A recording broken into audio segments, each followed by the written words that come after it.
Okay, तो ये है गुलीवर, शर्मीला, आलसी और डरपोक इंसान।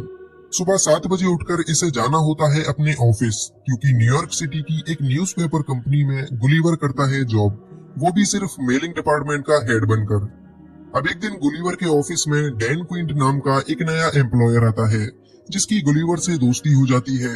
अब क्योंकि गुलीवर उसका सीनियर है और डैन उसका जूनियर, इसलिए गुलीवर खुद को ओवर स्मार्ट दिखाने की कोशिश करता है, जो कि असल में वो एक फुद्दू किस्म का आदमी है।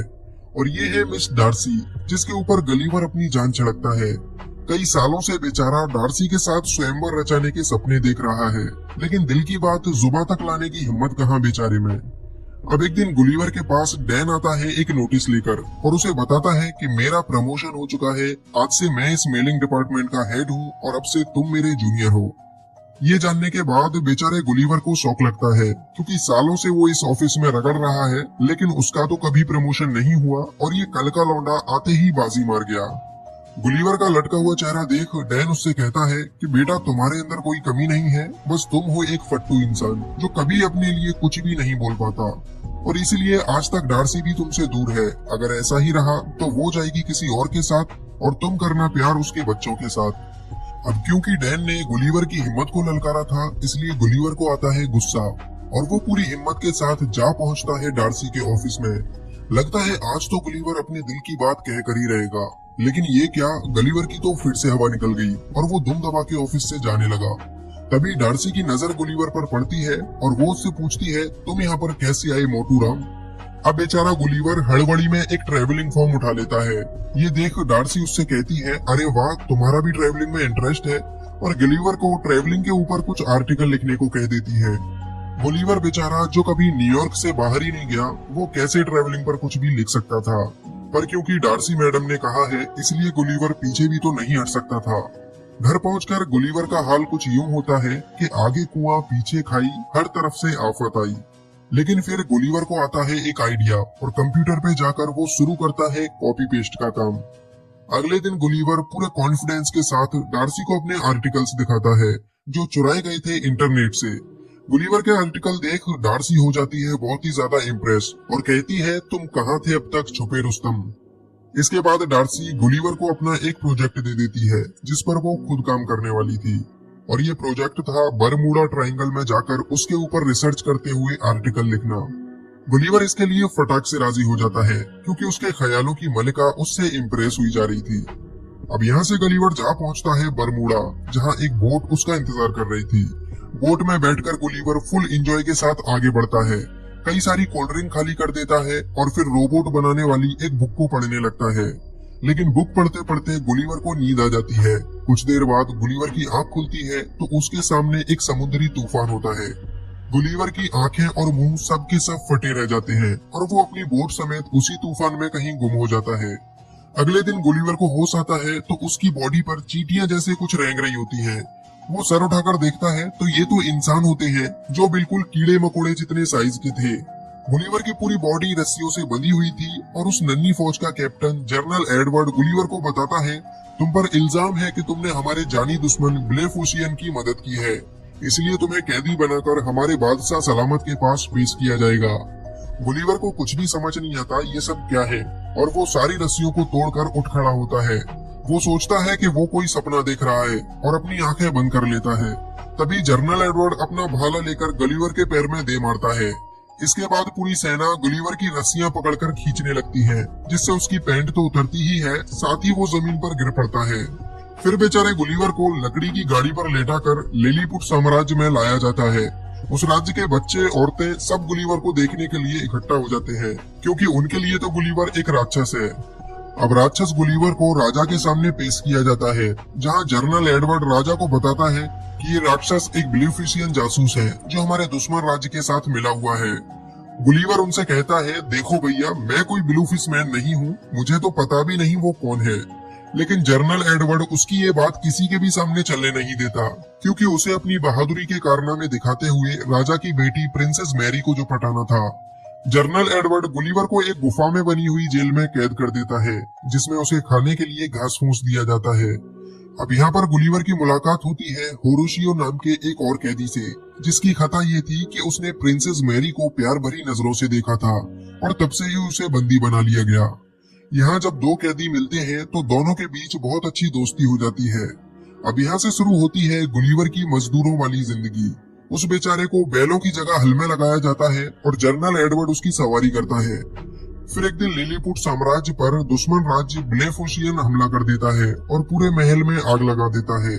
हमला देखकर जनरल एडवर्ड सब लोगों से कहता है, हमारी प्रिंसेस को हम बचाएंगे, कोई हमारे बीच में नहीं आएगा। लेकिन दुश्मन सेना के लोग प्रिंसेस को किडनैप कर ही चुके होते हैं। जब तक एडवर्ड वहां पहुंचता तब तक तो प्रिंसेस गायब हो जाती। इसलिए गुलिवर उन सभी लोगों को पानी में फेंककर प्रिंसेस मैरी को उनसे छुड़ा लेता है। उधर नीचे राजा और उसका सेनापति आग में फंसे होते हैं।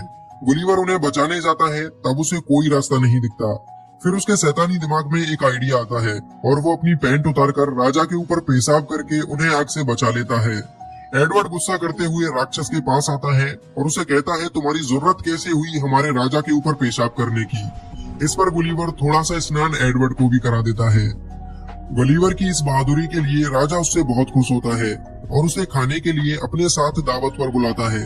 लेकिन गलीवर उनसे एक शर्त रखता है कि दावत पर वो तभी आएगा जब उसके दोस्त होरेशियो को कैद से आजाद कर दिया जाएगा।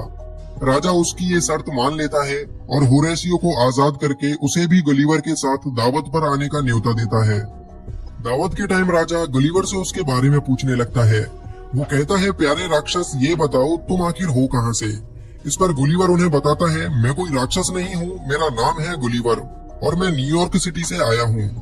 यहाँ पर सभी लोग गुलिवर को न्यूयॉर्क सिटी का प्रेसिडेंट समझने लगते हैं, जिसके बाद गुलिवर भी अपनी लंबी लंबी फेंकना शुरू कर देता है। वो कहता है कि मैंने न्यूयॉर्क में सभी लोगों की जान बचाई थी और इसीलिए आज मैं वहाँ का पावरफुल प्रेसिडेंट हूँ। इसके बाद राजा उससे कहता है, फिर तो तुम्हें अपनी प्रजा की बहुत फिक्र हो रही होगी। हम जल्दी ही तुम्हारी बोट ढूंढ देंगे जिससे तुम वापस अपनी प्रजा के पास जा सको। अब गुलिवर के लिए एक आलीशान बहुत बड़ा घर तैयार कराया जाता है, जिसमें सैकड़ों मजदूर हर वक्त उसकी सेवा के लिए लगे रहते हैं ताकि बड़े आराम से गुलिवर यहाँ पर रह सके।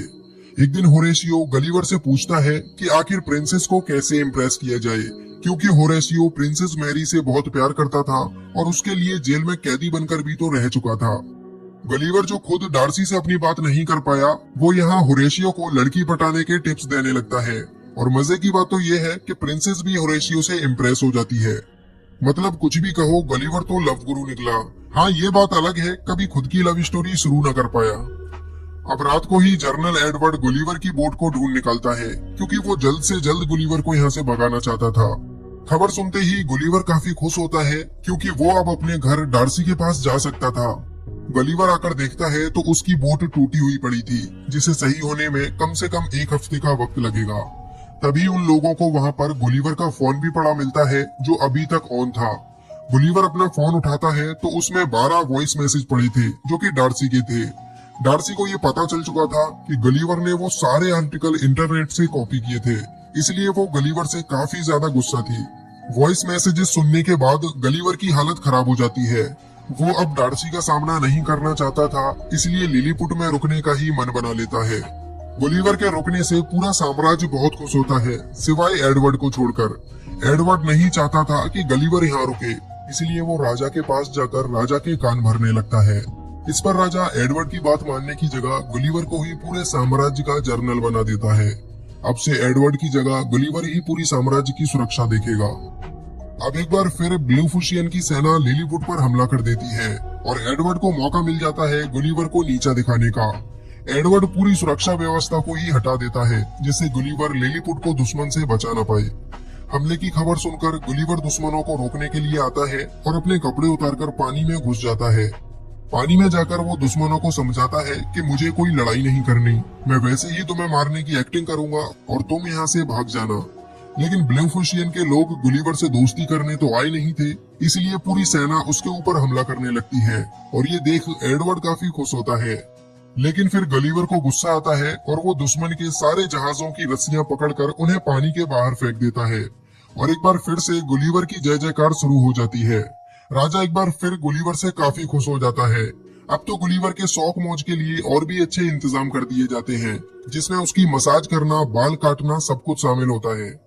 उधर गुस्से से भरा हुआ एडवर्ड जाकर दुश्मन राज्य ब्लूफिशियन से मिल जाता है और गुलिवर की बोट से रोबोट बनाने वाली बुक निकालकर एक विशालकाय रोबोट तैयार करता है जिससे गुलिवर को हराया जा सके। ब्लूफिशियन के लोग लिलीपुट पर एक बार फिर से हमला करते हैं और गुलिवर फिर से तैयार है उन छोटे लोगों को हराने के लिए, लेकिन उसका सामना जब एडवर्ड के रोबोट से होता है तो गुलिवर की हवा टाइट हो जाती है क्योंकि ये रोबोट गुलिवर से भी काफी ज्यादा बड़ा था। एडवर्ड गुलिवर की पैंट पकड़कर उसे हवा में लटका लेता है और गुलिवर यहाँ पर हार मान लेता है। इससे पूरे लिलीपुट को गुलिवर की सच्चाई का पता चल जाता है। गुलिवर उन्हें खुद बताता है कि वो कोई बहादुर प्रेसिडेंट नहीं है, सिर्फ एक नॉर्मल इंसान है और सिर्फ हवाबाजी के लिए उसने ये बड़ी बड़ी बातें फेंकी थी। तो अब यहाँ से एडवर्ड गुलिवर को बांधकर एक ऐसी जगह फिकवा देता है जहाँ पर आज तक किसी ने भी जाने की हिम्मत नहीं की थी। गुलिवर किनारे पर पड़ा होता है, तभी एक लड़की उसे गिलास में बंद कर लेती है क्योंकि वो लड़की गुलिवर के आगे बहुत ही विशालकाय थी जिसके सामने गुलिवर भी चींटी जैसा लगता है। वो बच्ची गुलिवर को अपनी डॉल बना लेती है और डॉल के कपड़े पहनाकर उसे बारबी हाउस में छोड़ देती है। इधर गुलिवर को ढूंढती हुई डार्सी भी लिलीपुट में आ पहुंचती है और उसे भी गुलिवर की तरह ही जेल में कैद कर दिया जाता है। डार्सी को देखकर होरेशियो वहां से गुलिवर के पास जा पहुंचता है और उसे बताता है कि तुम्हें ढूंढते हुए डार्सी यहाँ पर आई थी और एडवर्ड ने राजा के साथ उसे भी बंदी बना लिया है। ये सुनते ही गुलिवर डार्सी को बचाने के लिए निकल पड़ता है। जेल में आकर गुलिवर डार्सी से मिलता है, तब डार्सी उसके ऊपर गुस्सा करने लगती है। वो कहती है कि सच सच बताओ ये सब छोटे लोग कौन है। यहाँ पर गुलिवर डार्सी को शांत करता है और उसे सब कुछ बता देता है कि उसने डार्सी से झूठ क्यों बोला था और वो उसे कितना प्यार करता है। डार्सी के मिलते ही गुलिवर के अंदर जुनून आ जाता है और वो अब डिसाइड करता है कि वो एडवर्ड से लड़कर लिलीपुट को दुश्मनों से आजाद कराएगा। अगले दिन फिर से रोबोट और गुलिवर का सामना होता है। रोबोट फिर से गुलिवर को मारने लगता है क्योंकि एडवर्ड ने उसे और भी ज्यादा एडवांस कर दिया था। रोबोट बार बार गुलिवर के करंट लगा रहा था जिससे गुलिवर उसका कुछ नहीं बिगड़ पा रहा था। लेकिन फिर होरेशियो के दिमाग की बत्ती जलती है और वो एक रस्सी पे लटक कर रोबोट के अंदर घुस जाता है। अंदर जाकर होरेशियो रोबोट के वायर काट देता है जिससे अब रोबोट गुलिवर के करंट नहीं लगा पाता। मौका मिलते ही गुलिवर रोबोट के ऊपर हावी हो जाता है और बड़ी ही आसानी से वो मार मार कर रोबोट को खत्म कर देता है। लिलीपुट की पूरी प्रजा गुलिवर के लिए जोरदार तालियां बजाती है, साथ में होरेशियो के ऊपर भी फूल फेंके जाते हैं। होरेशियो की बहादुरी के लिए राजा अपनी बेटी प्रिंसेस मैरी का हाथ होरेशियो के हाथ में दे देता है। उधर डार्सी भी गुलिवर के झूठ के लिए उसे माफ कर देती है और उसका प्रपोजल एक्सेप्ट करती है। इसी हैप्पी एंडिंग के साथ ये मूवी यहीं पर खत्म हो जाती है।